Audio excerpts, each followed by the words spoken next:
Yeah, sure. Good to see you. How are you, man? Good. Good. All right. Pat, I see you. Good to see you. Just making sure we got all our... okay, Matt's here.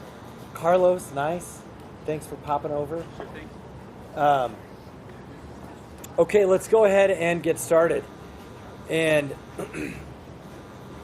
I think let me begin by saying a couple of things. Number one is we have had a slew of questions and interest about downtown since we sort of reopened. What was that, a couple of weeks now officially, but, it was a slow build. And so what we're going to do today is touch on a variety of topics with respect to the recovery of downtown. So some of the items are relatively new, some are not, but we want to try and answer essentially a lot of different questions, a lot of aspects of the city. And so we do have a number of speakers and a fairly lengthy event, so just letting you know. But we have lots of stuff to share. And so for us, I was thinking about this event today and the event we were at just a moment ago announcing 16 new units of affordable housing. And I'm reminded actually of a game called Sim City. Anyone remember Sim City? Anyone play it? I know Matt did. Pat, this is like, why I ran for mayor, I definitely know it's why Lawrence took that job. So he plays Sim City every day, but for real. But, part of it is there's some interesting lessons from that game. Number one is that, you've got to have residential housing downtown, right? We know that any successful and vibrant city in the world, let alone America, has a strong downtown. And so we are never going to give up on downtown. We are essentially revitalizing our core after the pandemic. And so, which some of us should probably do personally, myself included, but we're doing it downtown. And as we have in downtown, many loud trucks and inevitably mufflers, etc. So we'll take some pauses as they go by. But, so we're going to share with you what we're doing here downtown, but it's critical to who we are as a city. But I also want to mention that right now, we are seeing some very, very positive momentum with respect to downtown. And it's coming from a lot of areas. Some of it is the projects that we're doing. But look, some of it is the fact that Albuquerque is one of the last places in the Southwest left where you have a vibrant downtown that at least, is alive and has things in it. But you also have available residential housing. You have available commercial space. And you have this sort of gritty, raw arts community. When you put those together, we are much better positioned than Denver and Austin and Phoenix for growth. And I want to emphasize for growth. We're not saying we're there now. We're saying that we are much better positioned for growth. And you layer in traffic and affordability, and you understand why this is one of the last major urban centers in the Southwest where you can actually achieve, for all walks of life, a really awesome downtown experience. Now, part of that we know is also safety. When you play SimCity, you know that you have to put a police station downtown. You simply have to do it. And wonderfully, because of a public-private partnership we've put together with the Garcia family, we are finally going to have a police station in the heart of downtown. And it's going to be right here inside this facility. So we'll hear more on that in a little bit. But let me also mention, as we come out of COVID, key to downtown in Albuquerque is also the convention center.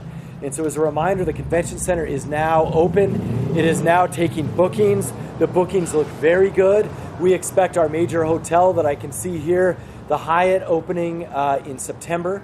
And so especially for like the lunch hour and dinner hour, that is a huge deal for the restaurants in downtown and also for some of our retail environments.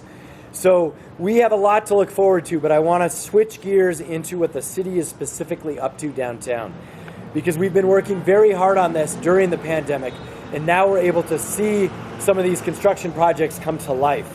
So one, of course, was figuring out this building, and we'll talk about it, but the top floor was owned by someone else, the bottom two were owned by the city, it all had asbestos. So now we finally found an owner who's willing to fix it all up, but also build us a police station downtown. We're also continuing to work on the rail yards. The rail yards is going to be open for rental, for leasing, for all sorts of things starting late this summer. That is the end of a 3-year ramp of reinvestments there that many of you have seen, whether it's the new roofs or it's electrical and sewer or parking lot. All of that is now in different versions able to be leased. We also know that we're trying to connect. We know downtown has to be a crossroads. This is another fundamental lesson with downtowns. We've got the mother road running right through Route 66. The issue has always been going the other way. And when you think about historically Camino Real running through downtown, that's why downtown exists. It's because it was the crossroads between Route 66 and that traditional old road coming from Mexico up to Santa Fe. That's why downtown is here. So our modern version of that is just about a mile east, and it's this notion of the rail trail. So we're going to outline to you what, again, is a project that phase one is at least funded, is going to be happening, but it's about a pedestrian and a commercial walkway through downtown that connects the rail yards and the amazing developments in sort of around the Glorieta old brewery. So we'll talk a little bit about that. But that is, we've got $12 million going into the rail yards that is now almost done. We have several million going into the rail trail. And along that, we have all these projects that are happening, whether it's the Zydeco project, which is an awesome mixed use that is going to have a bridge also over the railroad tracks to connect downtown, or it's Innovate Albuquerque and what they're doing with the Bioscience Makers Lab, or it is a huge project that has been entirely built during the pandemic, this amazing new hotel coming in right on the other side of the railroad tracks there. All of these are going to be connected in a pedestrian-friendly and retail-friendly way, and that's very exciting for our city. And lastly, I do want to mention housing. We have put in 400 units of housing downtown over the last several years, and now we're adding 16 new units right across from Imperial, and we're adding another 150 units right next to the Silver Gardens. So there is lots of opportunity for housing, and that includes affordable housing. So we want to create that wonderful mix of levels of housing here, and that is exactly what we're doing here in the heart of Albuquerque. So with more on each one of these topics, we're going to do a little bit of a sort of sound off, and we want to begin with the guy who plays SimCity every day, Lawrence Rael, our COO. Thank you, Mayor. And first of all, let me just say that this project here, this building here, is really a great example of a public-private partnership where we went out as a city and solicited bids, if you will, for the redevelopment of this building. So a little bit of the history in this building, because it's really important to put it in context. So this building was purchased by the city in 2007. So it's almost 14 years old. We appraised this building early in the mayor's administration when we began to realize that one of the big issues in downtown was needing to have more police presence, if you will, to ensure that the community, that the business folks in this part of town felt that there was public safety available, especially because we know this is a big gathering spot in the evenings and especially on weekends. And what better place to put something like a police hub than right at the crossroads of 4th and Route 66. It is really in some ways, almost the center of town. But nonetheless, we put this out for bid. The Garcia family responded with a proposal that was above the appraisal price that we had for this building.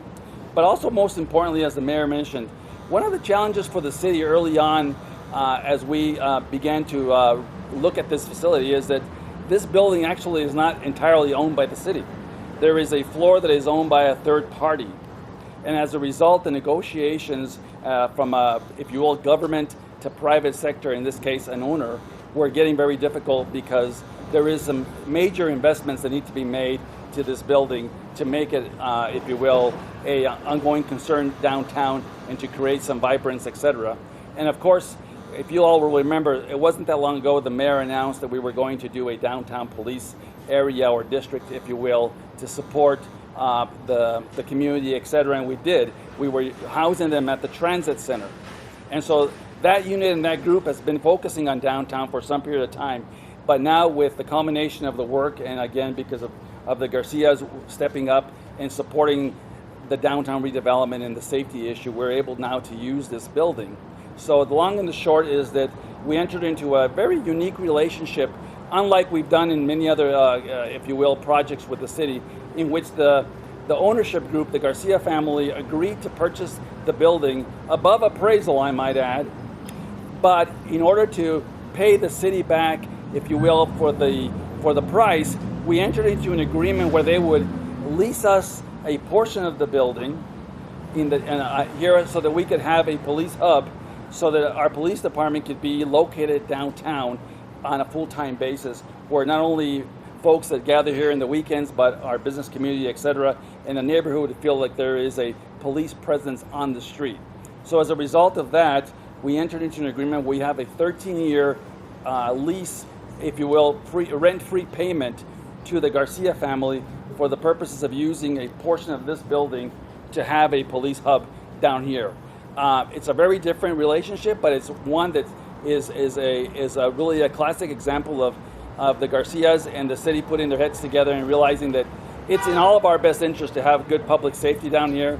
And as a result, the Garcias will do all the improvements to the portion that the city will be utilizing. And we have our design. The city's designer is helping them design the area for APD will be located. APD is involved in that. So it really is a partnership. And as a result of that, the Garcias get the opportunity to continue to develop the rest of the building and really make it an asset for downtown. And whatever that ends up being, potentially maybe housing, etc., but it really is a nice way to really leverage our resources with the private sector and do something that's really, I think, really great for this city and especially for downtown. So I'm going to introduce Carlos Garcia, who is representing the family today, and just thank him on behalf of the city for their support of the redevelopment of downtown in general, but for their partnership in this particular project. It wouldn't have happened had they not been able to step up and support the city in this effort. So, Carlos.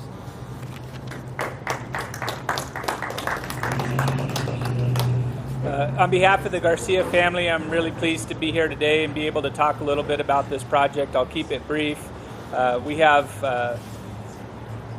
an undying love for downtown Albuquerque. I grew up a few blocks away from here, and this is an area that's very close to our heart. We're the largest private landowner in downtown. We have well north of 1 million square feet downtown, and we've really decided that we're going to commit our family resources to downtown and putting our money where our mouth is in Albuquerque. I'm sure you've been into several of our projects, including the NBC Universal. There was 330 new jobs for Albuquerque and First Plaza downtown. This, I think, is the one that's personally the most exciting because of what it's going to do for the city and what it's going to do for downtown. I think having a police presence in this building, our offices, we moved our corporate offices right here, and I think what it's going to do for downtown, the peace of mind for people that are work down here, come down here anytime, and tourists, I think it's just a great thing, and it's totally positive. The mayor's administration and Lawrence and Cerrito, we're working on a great project with Karen. They've been awesome to work with and working with the private sector. And one thing about this administration is they get stuff done. You know, any of you that went to the rail yards and heard plan after plan and out-of-state contracts and things, and they just put their heads together and got it done, and it's just a great project, and I think they did it at a tremendous value for us as residents of the city. And this particular building, built in 1910, just a historic part of Albuquerque, and a great cultural asset, I think is what we're going to make it into here. And I think that APD, they're very responsive to us as business owners and residents downtown. They always pick up the phone. I call the commanders on cell phones, and they always answer, and anything that we need or other business owners need, they're very helpful. And I think that having them here is just going to be something that makes people feel safe. It's going to attract more people to downtown. That's going to be the ultimate driver for us as rooftops and residents downtown. You know, as Albuquerque grew and grew affordably, the sprawl kind of got out. We need to bring everybody back downtown, show them what great things we have here. There are people investing a lot of resources here all around. We can look and have great examples of things going on in downtown that I think they're great amenities for people that live and work down here, and it's really exciting. Our phone's ringing off the hook now. We're bringing another new multinational tenant who Lawrence was instrumental in helping us bring to the city. lots of new jobs, construction on these buildings, lots of positives, and we're getting calls from for office space, industrial, warehouse, restaurants, and so the activity's really spiked. And so I think this is a good thing that the public can see a definite change and investment in downtown that can make everybody feel safe and be something that everyone can be proud of. And our partners at the city and APD, who I think do a very nice job for us as residents, in spite of the challenges that we're facing across the country and here, they work tirelessly to keep us all safe and make the city a better place, and that's just something we're proud to be a part of with them. So I don't know if there's anything else you want me to talk about, but probably it. Yeah. Good job. Well, thank you so much, and what a great reflection too of not tearing down buildings, but taking these amazing pieces of history and reactivating them. And I think that's something that can be said for every building that the family works on, and including the one from the county right next to City Hall. So they're on Civic Plaza as well with that. I forget the name of that building, but County Courthouse. The county courthouse, yeah, with those interesting sculptures on the side of the walls. Okay, so let's do this. Now we want to transition a little bit more on public safety, and then we're going to talk about this railroad project as well. But let's hand it over to Officer Williams to talk about public safety downtown. Officer.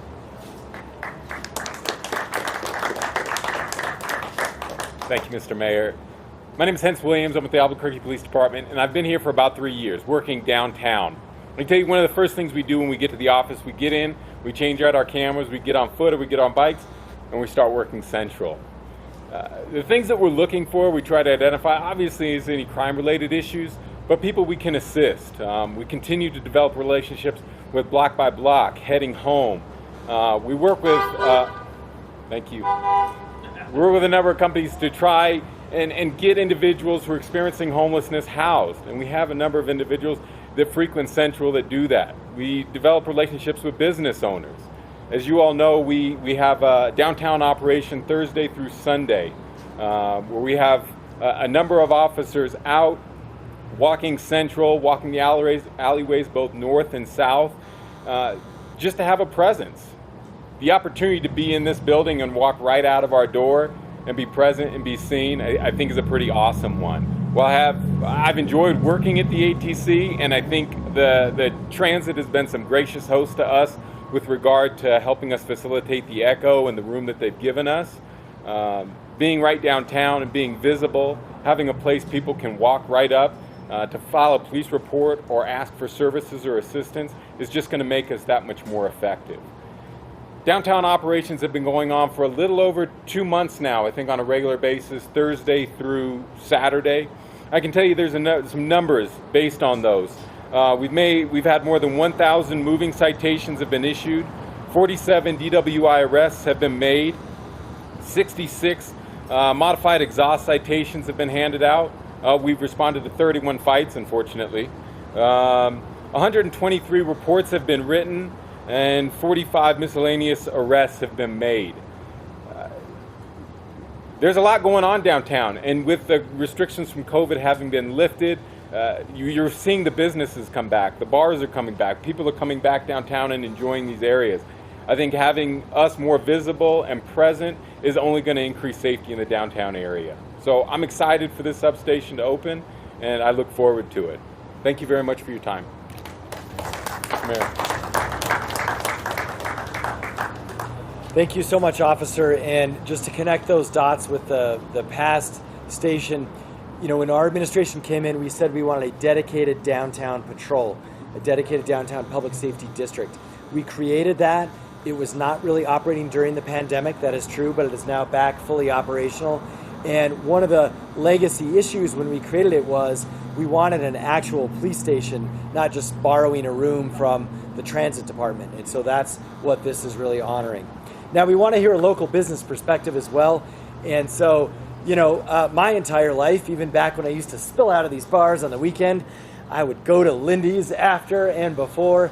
And so we're extra grateful to have our owner of Lindy's here. And I always butcher his last name. We'll call him Steve V.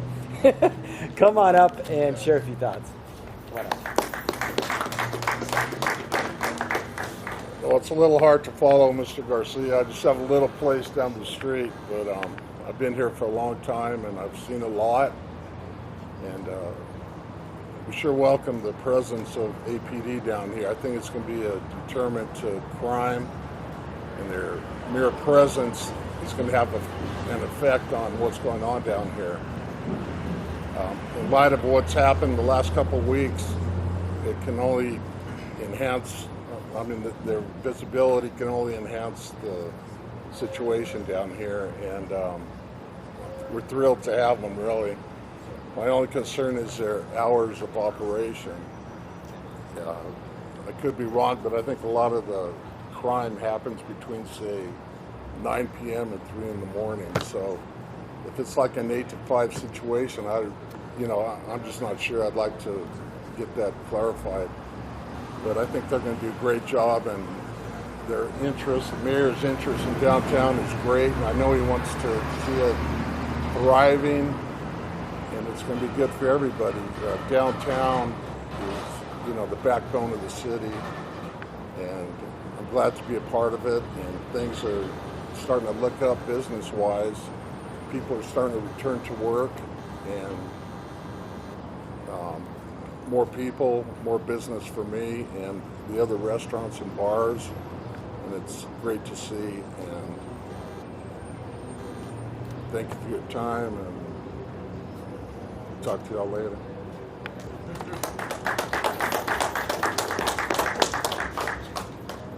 All right, thank you so much. Now, what we want to talk about is it was about 2 years ago, 2019, we had began a comprehensive sort of after-party plan downtown. And this was something that the business owners wanted, the residents wanted, and there was acknowledgement that, look, downtown is what it is. There's a bunch of bars. And the question is, how do we routinely deal with that to keep people safe, but also to clean things up after? And so we put together a program that involves a lot of different departments. And so we are now back doing that comprehensive plan. And so part of it has to do with the roads and the lighting in this area that we're now going back to upgrading. Part of it also has to do with literally cleaning up the place. And so we're going to talk about those two things as we wrap up. So actually, let's do that now, and then we'll wrap up with the rail trail. So what I'd like to do is bring up Pat Montoya, director from DMD. We've used some stimulus funding and other pots of money to work on the connection between our street safety and lighting and public safety. And so for more on that, our director of Public Works, we'll call it today, Pat Montoya.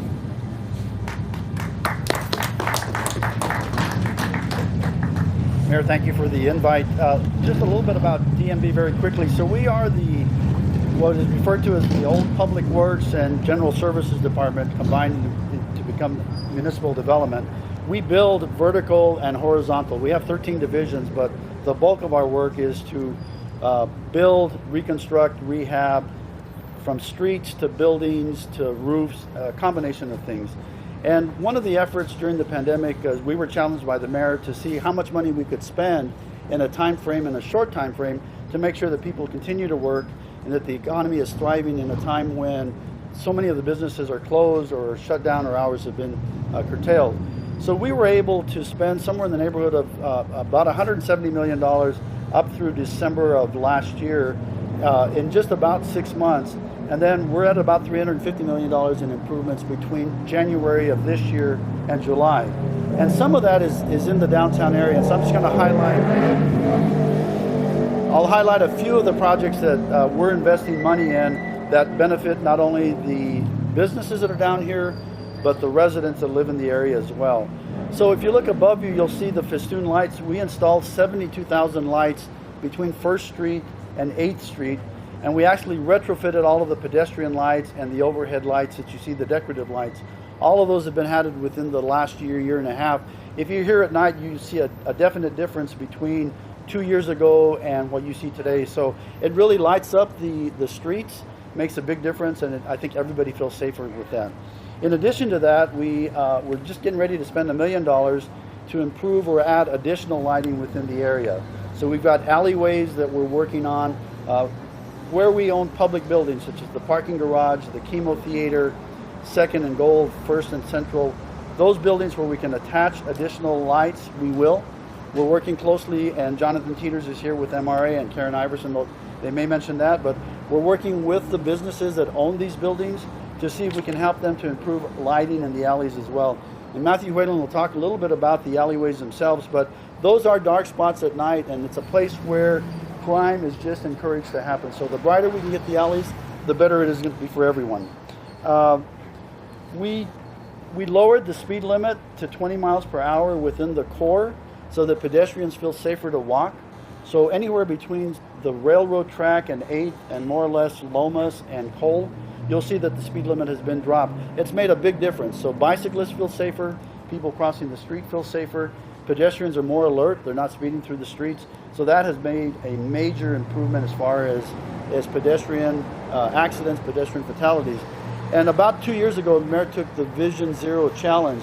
And with that, we said that our goal by 2040 is to have no fatalities, no pedestrian fatalities within our streets. We're hoping that these little measures that we've taken down here are going to make a big difference for that. Chemo Theater is a landmark building. DMD has worked with Cultural Services, with the department. We've improved lighting inside the building as well as out. We've re-roofed the building, new seats. We've anchored the seats, new carpeting. The next big phase for us is the stage itself and the type of improvements we'll make for that going forward. The convention center just down the street, we've just spent roughly $8.5 million to make improvements there. We've changed out the atrium and the skylighting to make it not as hot inside the way we've positioned those skylights. Still bring in the amount of light that we need, but it makes it just feel a little softer, a little milder. So that, in addition to all of the improvements that you've seen at Civic Plaza, when the mayor first came in, his challenge to us was get the splash pad, get that fountain running, get the theater and the stage up to speed, and we've done that as well. So those improvements, if you go out to Civic Plaza today, you'll see hundreds of kids out there throughout the day. It's just a real draw for the community. People just really, really love it. And then last but not least, if you haven't had a chance to use the underpass, we spent a little over $1.5 million making improvements to that. Additional lighting underneath. We've resurfaced all of the walking trails. The last thing left on that is some piped in music. We don't know what we're going to play during the day, but our goal is to have a touch of music as people come through there. And then the last thing is ADA improvements. So we're constantly trying to redo our curbs and our gutter and sidewalks. We made improvements in front of Amy Bill just this last week. So we're changing as much as we can downtown, while at the same time trying to keep it just as it was, sort of 50 years ago. You still want to feel safe and still feel the what it was then, but with these kind of improvements. So with that, that's where we're at. We're still moving forward. We've got a lot left to do, but it is our goal to, within the next year or so, to spend as much money as we can down here. Thank you.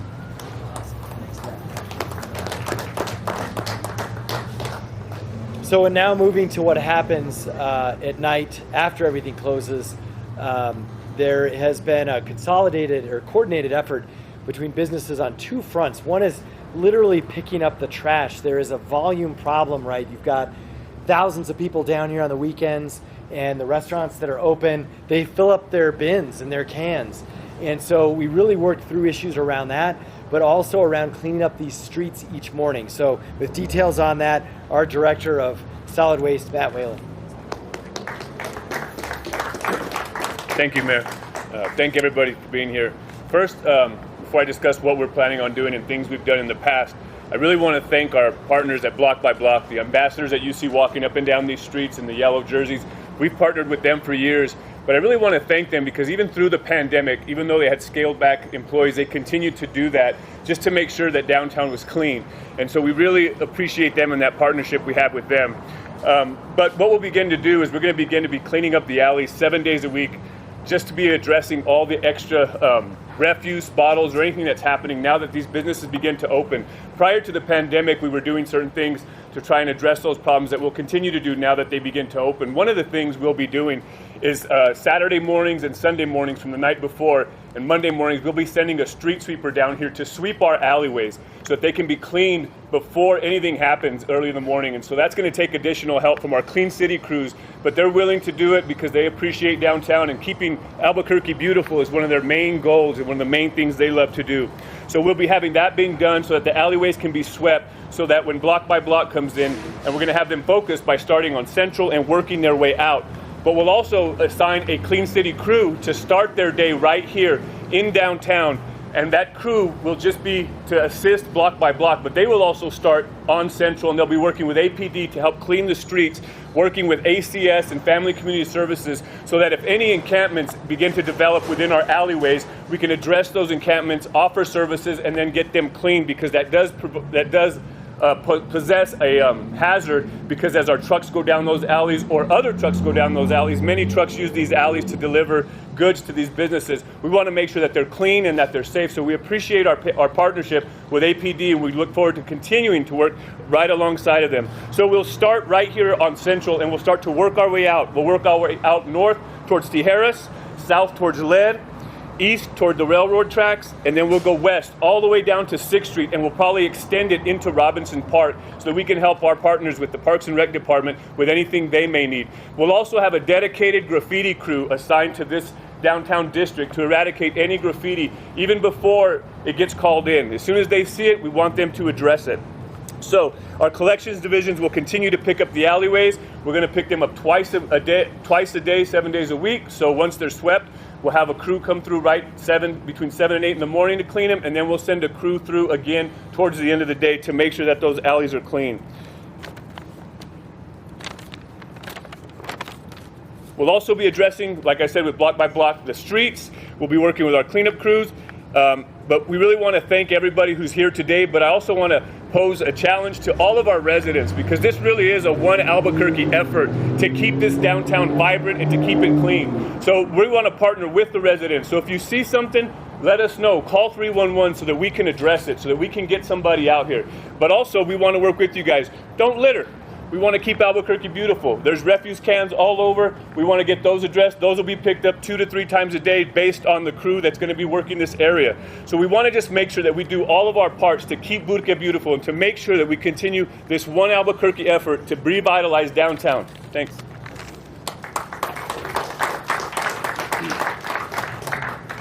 Okay, and the last aspect of this that we want to touch on is about building that crossroads.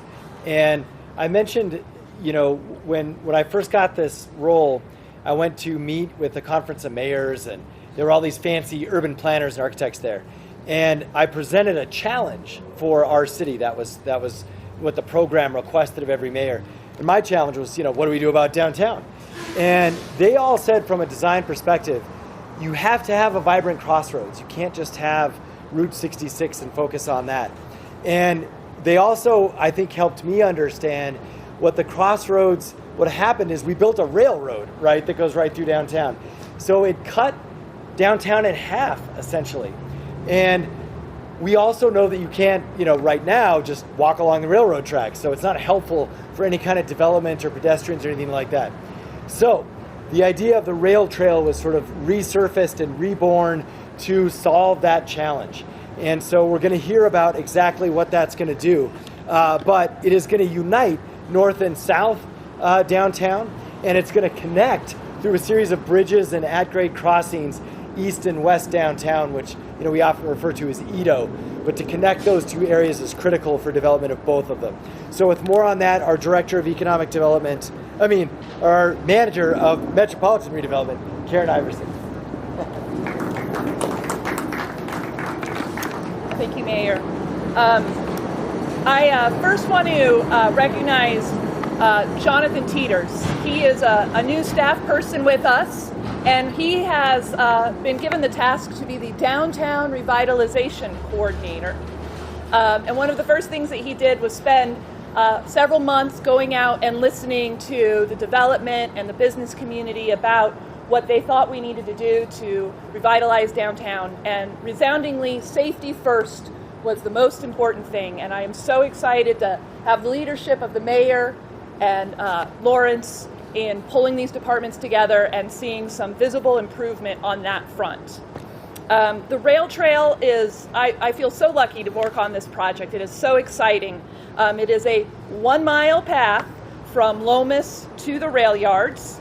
And as the mayor said, this is going to really connect east and west downtown and connect it physically, but also economically. We have a great hotel that is just built on the other side of the tracks. And they need to get their conventioneers to the convention center.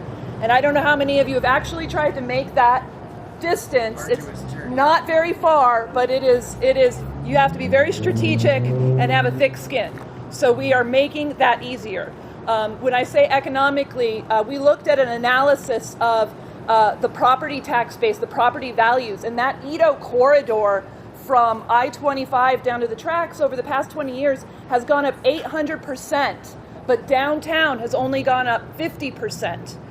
Just it takes a few big projects to really boost a neighborhood economically, boost the city fiscally, and we want to connect that and bring that into our downtown area. It's also a great opportunity to have there's going to be lots of exciting and engaging art and pockets and nodes. And we're so excited to be working with the property owners along this corridor, like the Garcia, like the Yates, and Innovate. Innovate just unveiled their master plan, and it was all about facing on to this pedestrian path.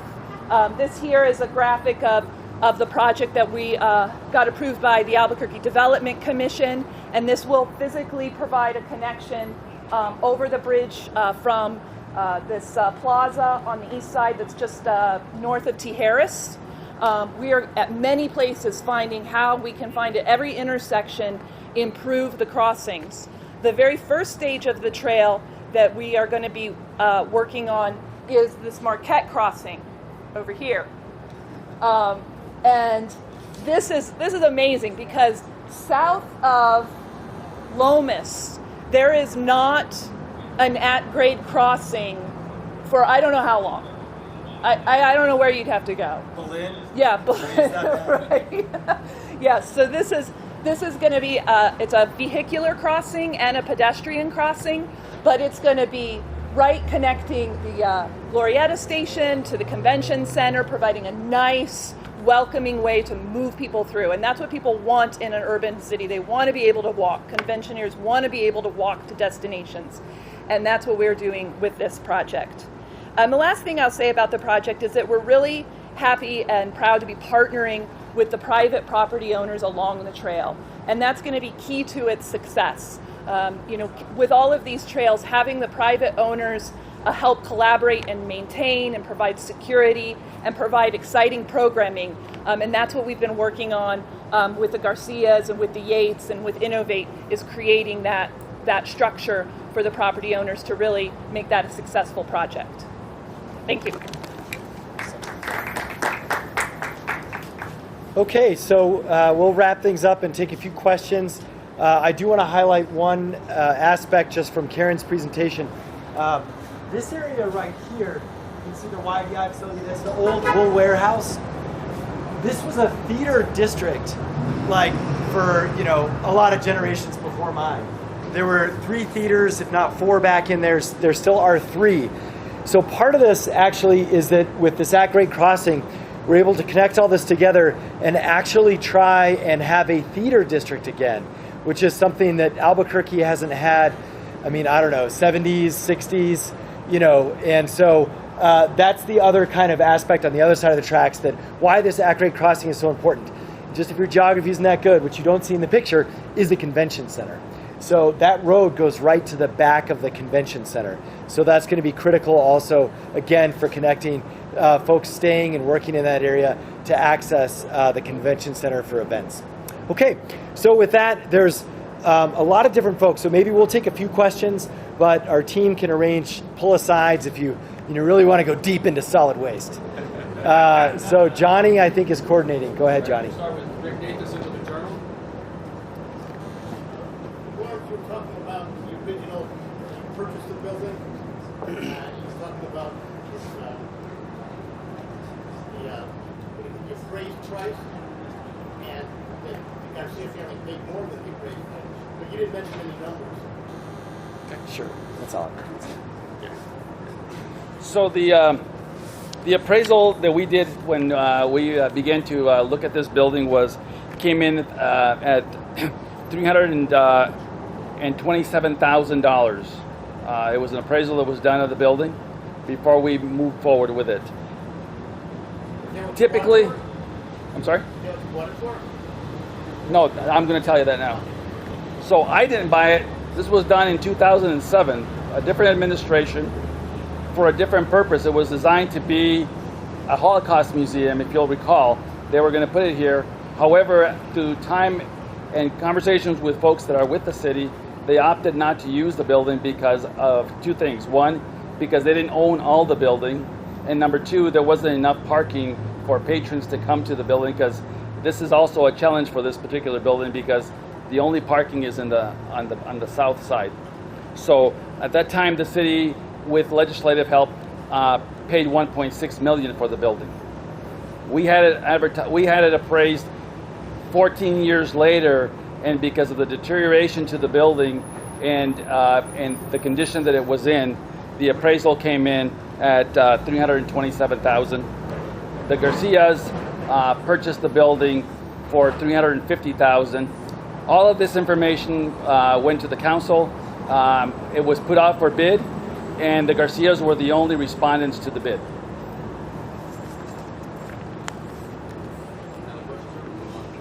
Yes, I do know this. And I don't mean for this question to sound tacky, but on the blogosphere out there, there's a lot of criticism about this building being sold for 20% of what the city paid for it. The family that has donated to the Political Action Committee working to elect the mayor.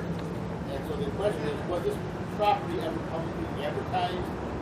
When was it advertised? And how many bids did you get?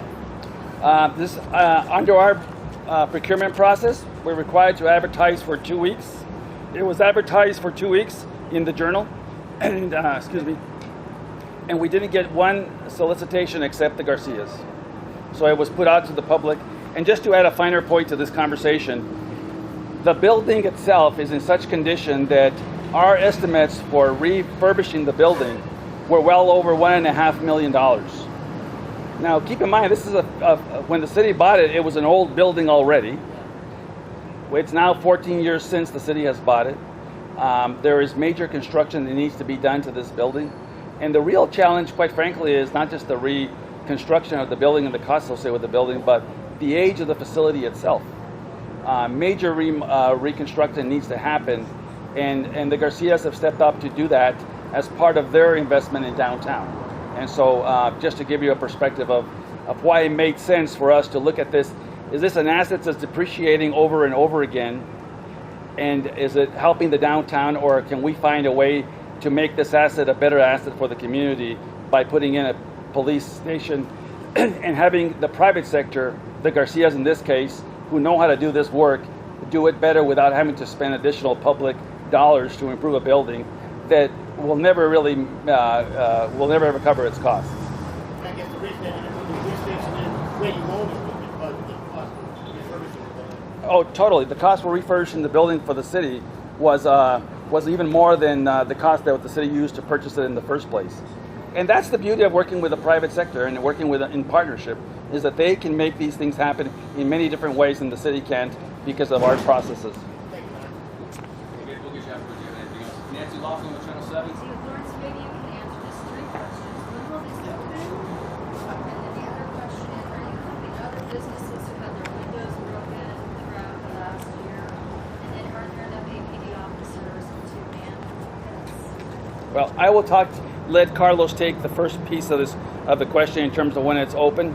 It's a partnership with the family, and I believe we had negotiated 5 or 7 months construction on the facility, if you will. We're already working on it because we know you guys are in a hurry. So we've asked them to try and get this done ASAP. So stay tuned, and we'll get you a more definitive date. But they are working very diligently to make the improvements at least to open the portion that is for APD.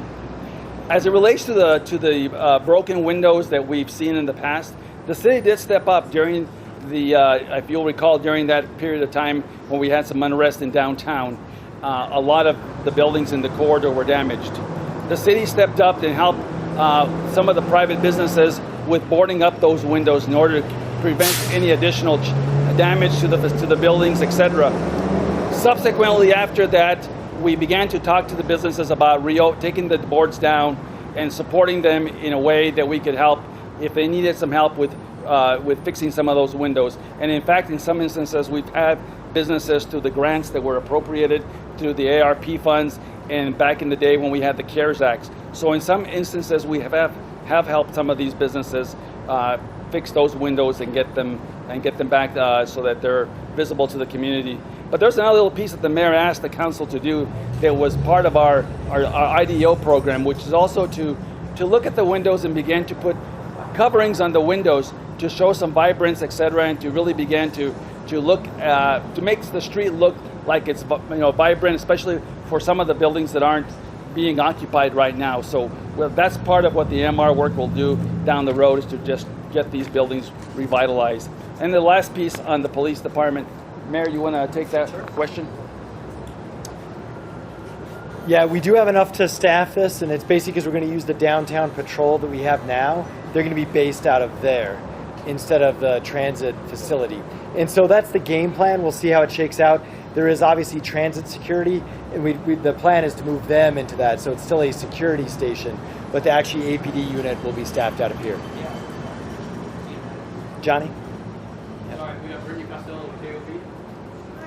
Yeah, so can you please talk a little bit more about the actual space and how it compares to what you guys are currently using in terms of size?